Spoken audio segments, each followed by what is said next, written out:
بتحرض أو بيشجع على الكراهية. إحنا بنشجع نقد بناء وآراء هادفة اللي بتهدف إلى توفير الحلول للمشاكل اللي بتواجه الدولة. إحنا ما دايرين ترويج للشائعات أو المعلومات اللي بتعتبر بأنها شائعة أو أغاويل. إحنا بندعو إلى رسائل السلام والوحدة بين مواطنين جنوب السودان. ده آي راديو، عينك على جنوب السودان.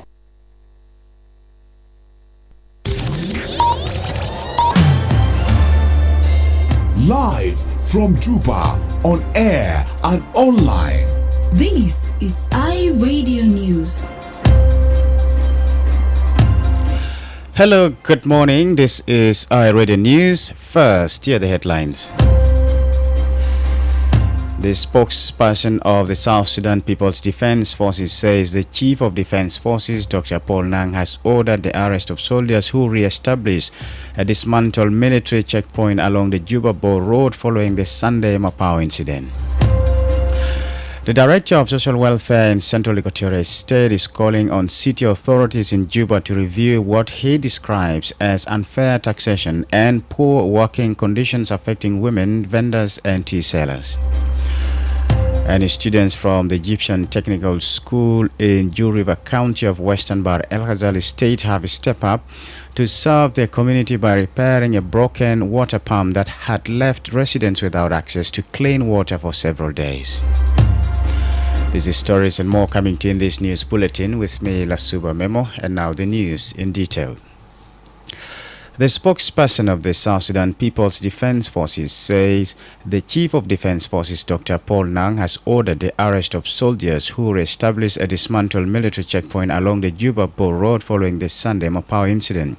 According to Major General Ludroy Kong, the Chief of Defense Forces visited the site earlier and directed the immediate removal of the checkpoint, which was subsequently closed.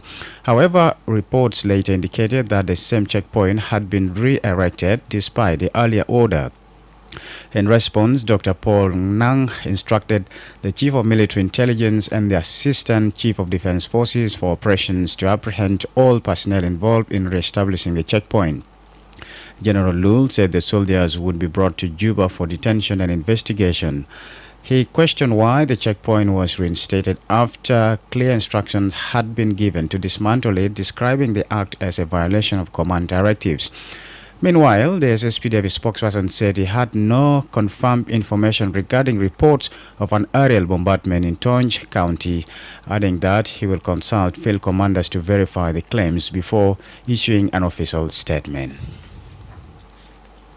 The Director of Social Welfare in Central Equatorial State is calling on city authorities in Juba to review what he describes as unfair taxation and poor working conditions affecting women vendors and tea sellers. Omar Sharif Al-Din made the remarks on Tuesday during the launch of Women's Livelihood Training Program for Juba County at the Central Equatorial State Women's Union Center. According to the director, many women operating in markets and along roadsides are the main breadwinners for their families and should be supported rather than harassed. He criticized the frequent eviction of women vendors from their trading spaces and urged the Juba City Council to reconsider the high taxes imposed on small-scale traders. Mr. Sharif stressed that female entrepreneurs play a critical role in sustaining Juba's informal economy, providing essential goods and services to thousands of residents. He warned that continued harassment and excessive taxation could force many out of business, further deepening poverty and unemployment.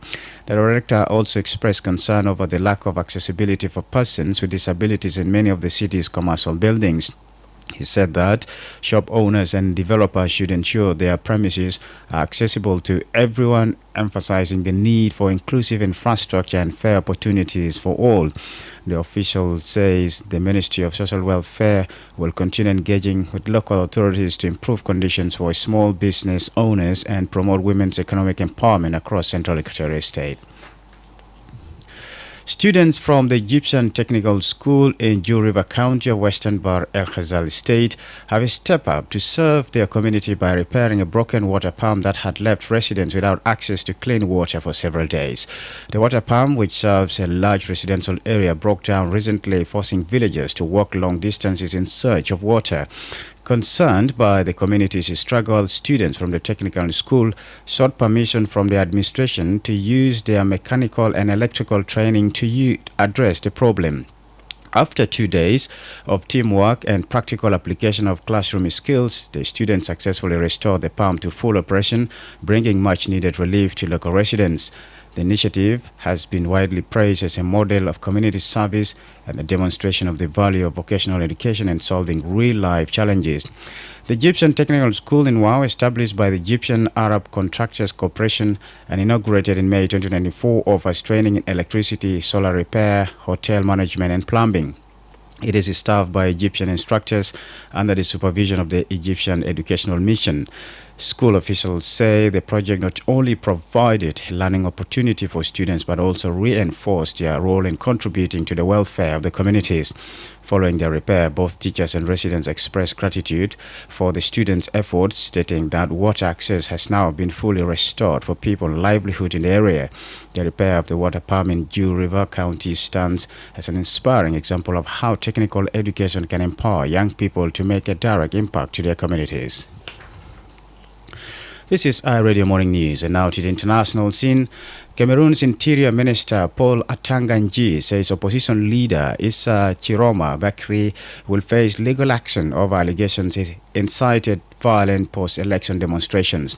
At least 4 protesters have been killed during clashes between security forces and opposition supporters since Cameroon's election on October 12, with 92-year-old President Paul Biya winning an 8th consecutive term. Chiroma Bekri insists he won the election, a claim dismissed by Biya's ruling party, the Cameroon People's Democratic Movement. Violent crackdowns by police and security officers on protesters have alarmed the international community, with the UN, African Union and European Union calling for restraint. At least 33 Palestinians were killed in a series of Israeli airstrikes in Gaza, according to the territory's Hamas-run Civil Defense Agency and hospital officials. Israel carried out the strikes in response to what it said were violations of U.S.-brokered ceasefire agreement. Israeli Defense Minister Israel Katz accused Hamas of attacking Israeli soldiers in Gaza on Tuesday and breaching the terms on returning the bodies of deceased hostages. Hamas claimed it had no connection to the attack and insisted it was committed to the ceasefire deal. This is iRadio Morning News, and to end this bulletin, here's a recap of the headlines.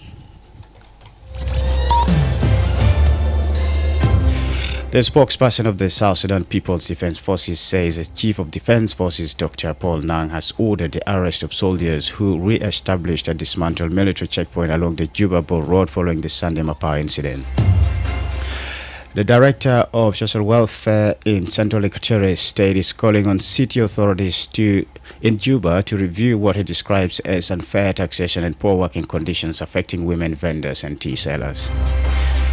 And students from the Egyptian Technical School in Jew River County of Western Bahr El Ghazali State have stepped up to serve their community by repairing a broken water pump that had left residents without access to clean water for several days. That's the end of our Radio Morning News. If there's a story or an event you'd like our radio to cover or report about, please send us a text message at +211 925 287 870. It's also our WhatsApp number. Follow us on X at iRadio Juba, like our Facebook page iRadio, subscribe to our YouTube channel at iRadio South Sudan. You can also visit our website and listen to us online at www.iRadio.org. Stay tuned for news in Arabic at 8 o'clock. I'm Lasuba Memo. Thank you for listening.